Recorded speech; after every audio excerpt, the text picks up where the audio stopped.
નમસ્કાર મિત્રો, આપ સૌને સ્વાગત છે અમારી યુટ્યુબ ચેનલ પર। આજે અમે વાત કરીશું એક એવી ઘટના વિશે જે મહિલાઓની હિંમત અને એકતાનું ઉદાહરણ છે। સુરતમાં થયેલી આ ઘટના નહીં માત્ર કાયદાની જીત છે, પરંતુ સમાજને પ્રેરણા આપે તેવી છે। તો ચાલો વિગત જાણીએ।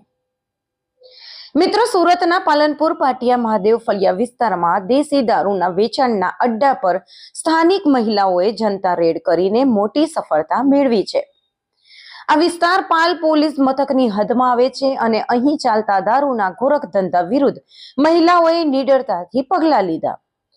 જેમ જ જનતાની રેડની જાણ પોલીસને થઈ, તરત જ પોલીસ કાફલો સ્થળે પહોંચી ગયો અને બુટલેગર યજ્ઞેશ ઉર્ફે યોગેશ મનહર પટેલને ઝડપી પાડ્યો। તેમની પાસેથી દારૂનો મોટા પ્રમાણમાં જથ્થો કબજે કરવામાં આવ્યો। આ આરોપી વિરુદ્ધ અગાઉ પણ અનેક ગુનાઓ નોંધાયા છે અને પાલ પોલીસ પાલનપુર ગામમાં અત્યાર સુધી 32 વખત દરોડા પણ પાડ્યા છે।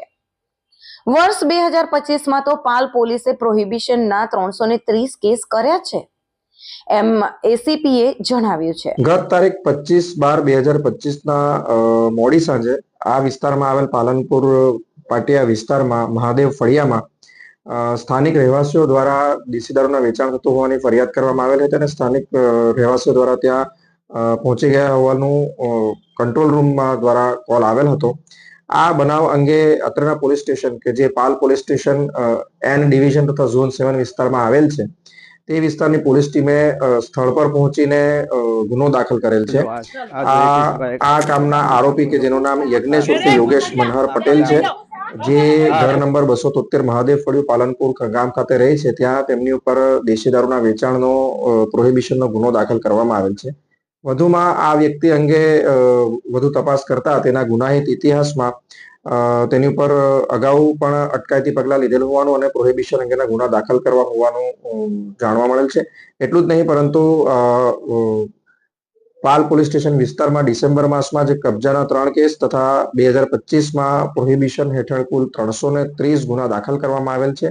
આ ઉપરાંત જે વિસ્તારમાં આ રીતની ફરિયાદ ઉઠી છે, તે પાલનપુર ગામમાં પાછલા કેલેન્ડર યરમાં લગભગ 32 જેટલી રેડ કરવામાં આવેલ છે। આ આંકડા બતાવે છે કે પોલીસ પણ આવા ગોરખ ધંધા વિરુદ્ધ સતત કાર્યરત તો છે જ, પરંતુ આ વખતે તો મહિલાઓની એકતા અને હિંમતે આ કેસમાં વિશેષ જીત અપાવી છે। મિત્રો, આ ઘટના બતાવે છે કે જો સમાજના લોકો, ખાસ કરીને મહિલાઓ, એકજૂટ થઈને આવા અડ્ડા વિરુદ્ધ અવાજ ઉઠાવે છે અને જનતા રેડ જેવા પગલાં લે, તો રાજ્યમાં ચાલતા દારૂના ગોરખ ધંધા બંધ કરી શકાય છે। આ મહિલાઓની બહાદુરી અન્ય લોકો માટે પણ પ્રેરણા સમાન છે। તેઓએ બતાવ્યું કે સમાજમાં બદલાવ લાવવા માટે કાયદાની મદદથી જનતાની ભાગીદારી કેટલી મહત્વની છે। જો તમને આ વિડીયો પસંદ આવ્યો હોય તો લાઈક કરો, શેર કરો, સબસ્ક્રાઇબ કરીને બેલ આઇકોન દબાવો, જેથી આવી પ્રેરણાદાયી વાર્તાઓ તમારા સુધી પહોંચતી રહે। તમારા વિચારો કોમેન્ટમાં જરૂરથી જણાવજો। નમસ્કાર, જય હિન્દ, રવિ કોઈચા, સુરત।